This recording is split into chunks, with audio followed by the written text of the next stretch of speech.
Biblioteques Municipals de València presenta Bibliocontes a casa, amb Mar Venegas.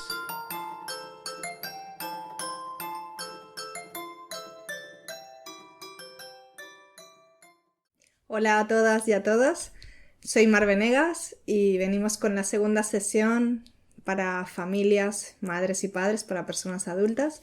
En este caso, Contar en familia, que bueno, vamos a hablar de la narrativa. Si visteis el vídeo anterior, pues hemos hablado de poesía y de cómo al principio, en los primeros años, es la poesía la que manda, las nanas, las rimas.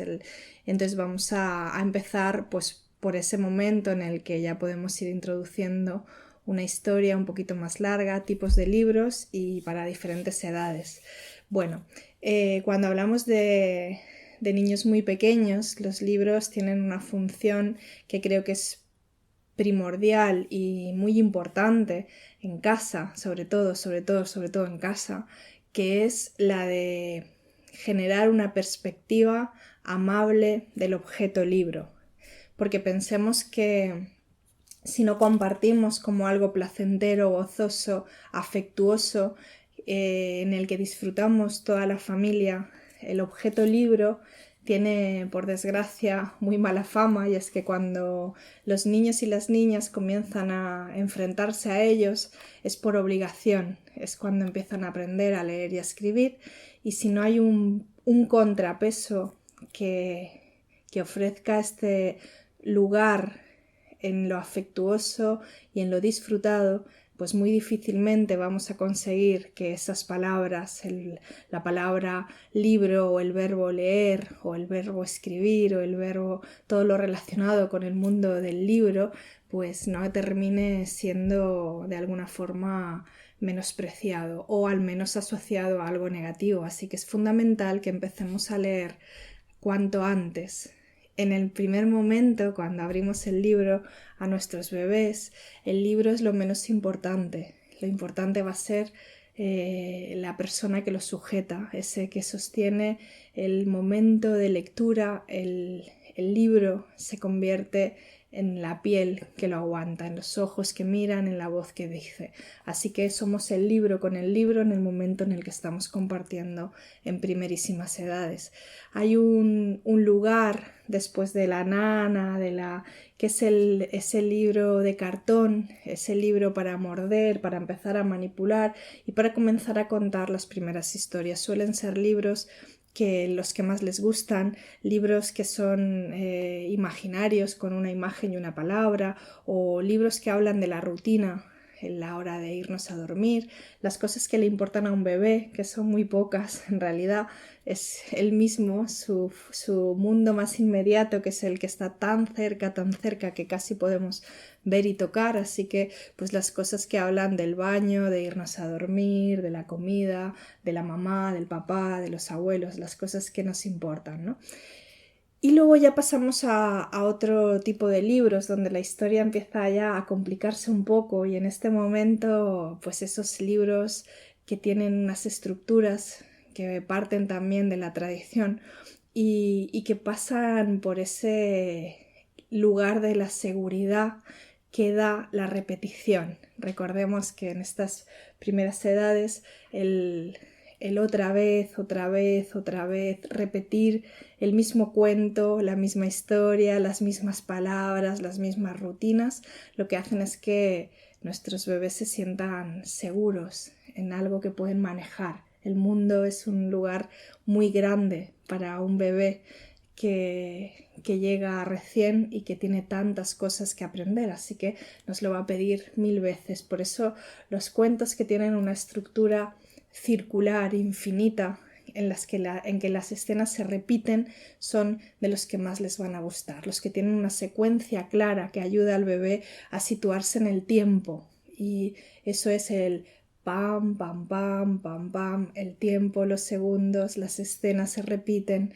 Por eso a mí me gusta mucho este libro, Estaba yo una noche, de Henry Wilson, editado por Loguez, y que creo que encarna perfectamente esto que estamos hablando. Es una escena que se repite continuamente. Estaba yo una noche en mi habitación muy a gusto y de pronto llamaron a la puerta. ¿Y quién era? Mi amigo. Dijo que quería contarme una historia y contó. Estaba yo una noche en mi habitación tan a gusto y de pronto llamaron a la puerta. ¿Y quién era? Mi amigo. Dijo que quería contarme una historia y contó. Estaba yo una noche en mi habitación tan a gusto y de pronto llamaron a la puerta. ¿Y quién era? Mi amigo. Dijo que quería contarme una historia y contó. Estaba yo una noche en mi habitación tan a gusto y de pronto llamaron a la puerta. ¿Y quién era? Mi amigo. Dijo que quería contarme una historia y contó. Estaba yo una noche en mi habitación tan a gusto y de pronto llamaron a la puerta. ¿Y quién era? Mi amigo. Dijo que quería contarme una historia y contó. Estaba yo una noche en mi habitación tan a gusto y llamaron a la puerta. ¿Y quién era? Mi amigo. Y volvemos a empezar porque la última imagen es la del oso con el que comenzamos y así podemos estar en ese bucle infinito que a nosotros nos va a poner la cabeza como un bombo, pero que a ellos les va a encantar repetir, repetir, repetir, repetir. La rima, la repetición, ese juego inicial de volver. Otros de los libros, además del libro de cartón, que pueden manipular, que pueden morder, que podemos contar, serían otro de los que les fascinan, los libros con pop-up. Aquí hay verdaderas maravillas que podemos compartir en familia, esos libros asombrosos que ofrecen una posibilidad que va mucho más allá del libro en sí mismo. Tiene la opción de la sorpresa, de situarnos en el asombro, de disfrutar con nuestros niños de una nueva perspectiva, ¿no?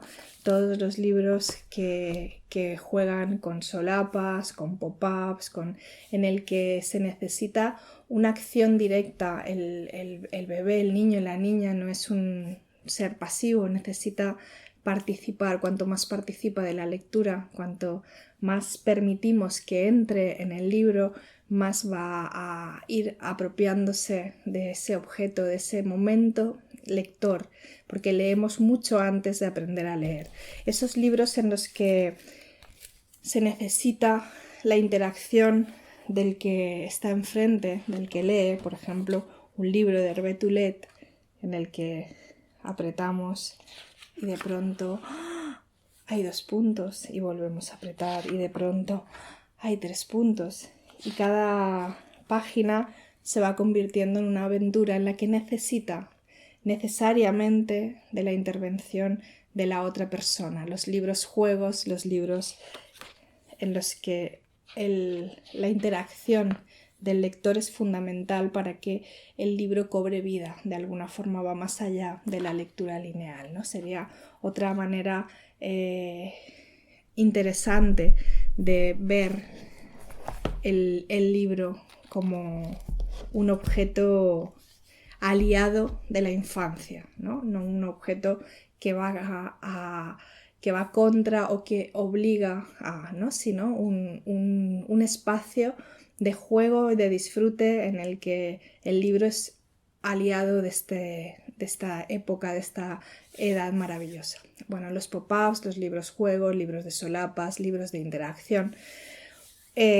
Luego, otra cosa fundamental que tienen los libros es que la narrativa en general, la ficción, es que vienen a hablarnos de las cosas importantes. Siempre, desde toda la vida, la ficción ha tenido una función primordial, primigenia casi, de intentar ser un bastón en el que nos explica la vida, las cosas que nos ayudan a avanzar, que nos enseña los misterios del alma, de qué forma necesitamos de esta ficción desde siempre para para hacernos más humanos, ¿no? Para reconocernos en el otro. Entonces hay libros desde muy pequeñines pues que hablan de las cosas que son fundamentales. Yo cuando cuento Madre Chillona siempre lo introduzco con una pregunta. Siempre digo, ¿quién tiene una madre chillona por aquí? Y entonces tímidamente comienzan a levantar la mano hasta que todas las manos de los bebés, de los niños y las niñas que tengo frente a mí terminan con la manita levantada, porque todos los niños y niñas en algún momento tienen una madre chillona. Así que este libro es un poco reconciliador, porque nos habla, pues eso, de esa mamá que un día pues termina gritando de más a su niño, a su pingüino en este caso. Y bueno, los gritos, la palabra a veces duele, pero también podemos con la misma palabra recomponer. Así que le grita, el pingüino sale disparado, que aquí se mueren de la risa porque le dice ¿pero qué estás haciendo? Seguro que lo hemos dicho todas las mamás y todos los papás más de una vez. Y el pingüino sale disparado del susto porque estaba él muy concentrado haciendo sus fechorías. Y bueno, él termina pues la cabeza en órbita al lado de la luna, la tripa termina flotando en los océanos, las aletas acaban en mitad de la selva, donde un tigre dice, ¿qué es eso que ha caído ahí? El pico termina encima del pico de la cima más alta de las montañas, el culete acaba en mitad de la ciudad y así las patitas que de repente comienzan a caminar y terminan en el desierto.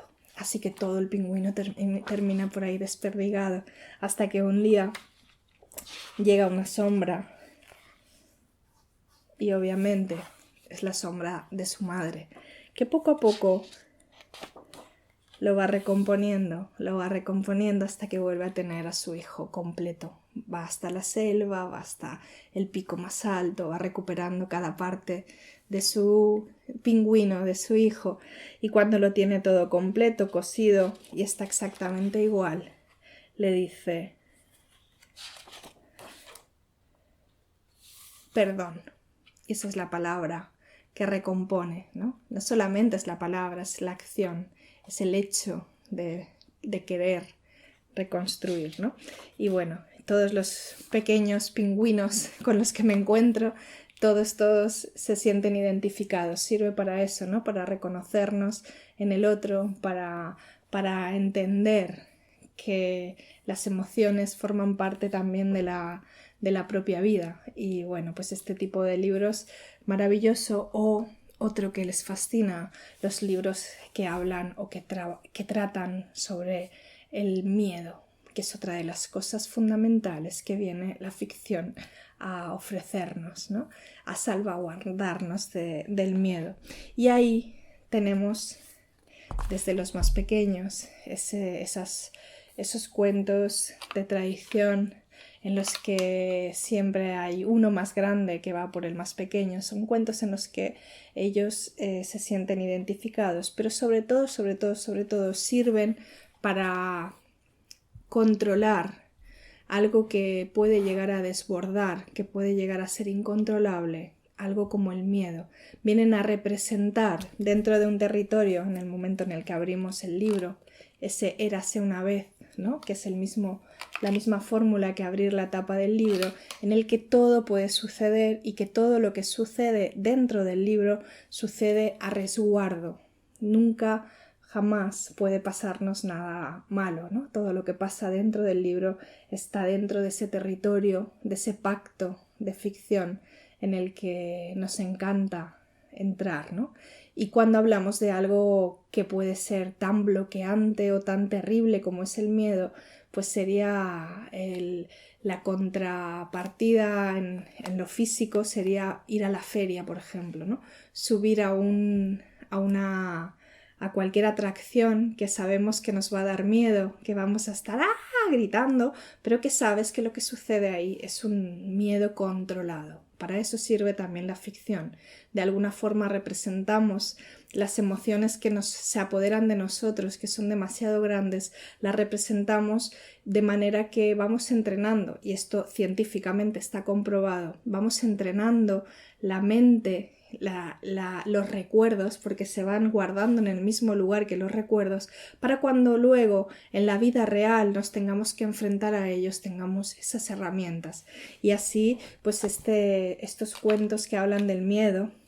Esta es la rana Ana, que está toda la semana sentadita en una rama. Lo que no sabía la rana Ana es que por allí pasaba un buitre. Y el buitre dijo: es la hora de cenar, a ti te voy a zampar. Y se comió la rana Ana, que estaba toda la semana sentadita en una rama. Lo que no sabía el buitre es que por allí pasaba y aquí ya pasaba un gorila, y el gorila dijo: es la hora de cenar, a ti te voy a zampar. Y se comió al buitre que se había comido. Y así volvemos al juego.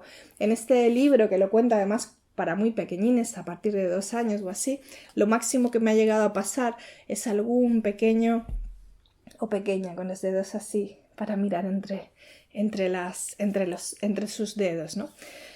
El poder vivenciar las emociones que nos vienen grandes, que no sabemos cómo, o la representación del miedo de forma que sea menos miedo, ¿no? En este caso, para un poquito más mayores, tendríamos otro cuento tradicional, El pequeño conejo blanco, en este caso la versión de José Ballesteros e ilustrado por Oscar Villán, que yo creo que simboliza muy bien, muy claramente esto que estamos hablando de la representación del miedo, porque este pequeño conejo que le encanta el caldo de coles y que se planta una huertecita y que cada día mira si están ya las coles buenas para poder tomarse un caldo, la realidad es que cuando va por ellas y regresa a su casa, al volver se da cuenta de que la puerta está cerrada.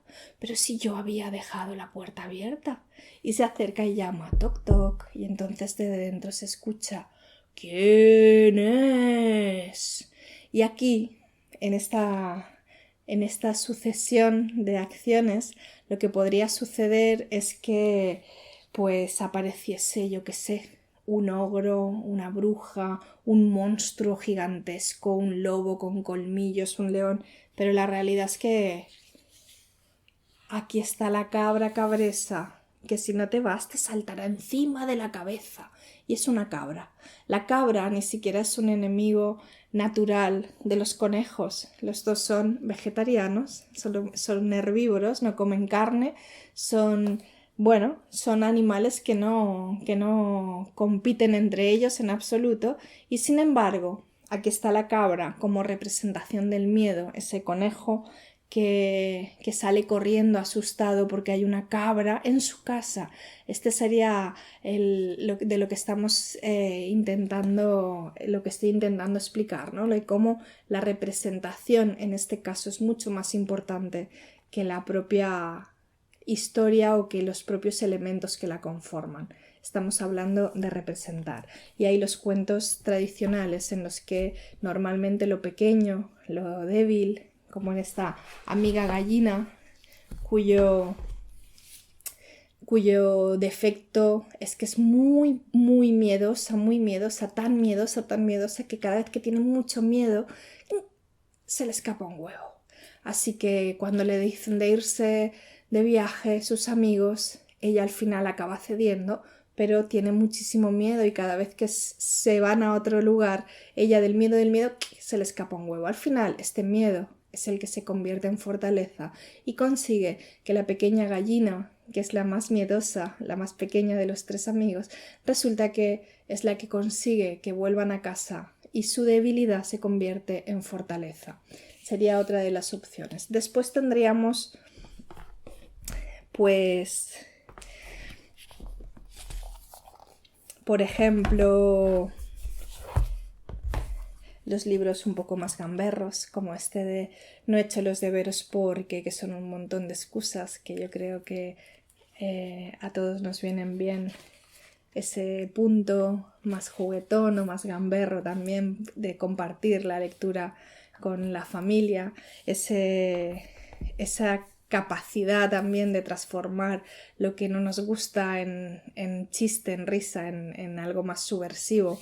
O otro tipo de libros que creo que son fascinantes para compartir porque podemos de ahí sacar, inventar, crear, que serían los libros sin palabras, estos libros mudos que no tienen texto y que obligan a enmarcar dentro de, a partir de las imágenes, la historia que pensamos que está albergando, ¿no? Esta forma de imaginar a través de la imagen, como bien tiene su origen.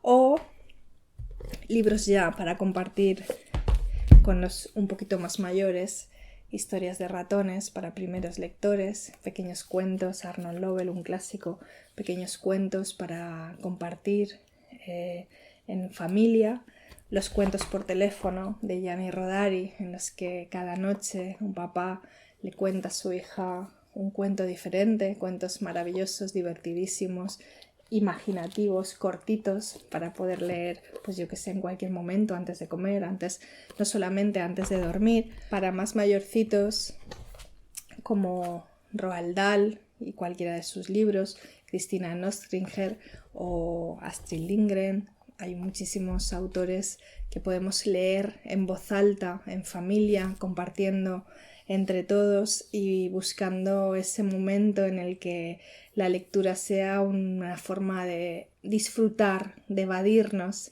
y de captar los matices del mundo, del alma y de sobre todo construir un espacio en el que no hay obligaciones, no hay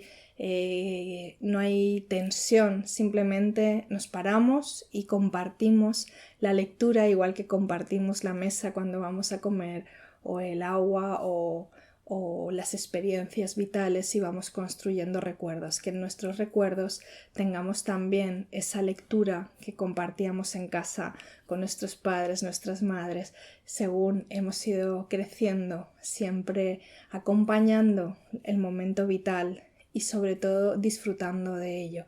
Cada momento tiene su lectura, afortunadamente, y podemos estar ahí presentes durante todo este tiempo. No solamente leer cuando son bebés, no solamente leer cuando son prelectores. No abandonemos a nuestros niños y niñas en el inmenso mundo infinito del lenguaje, sino vayamos con ellos de la mano, buscando ir un poquito más allá y sobre todo disfrutando en familia de estos momentos que se van a quedar atesorados para siempre en la memoria de todos, pero sobre todo de nuestros hijos e hijas.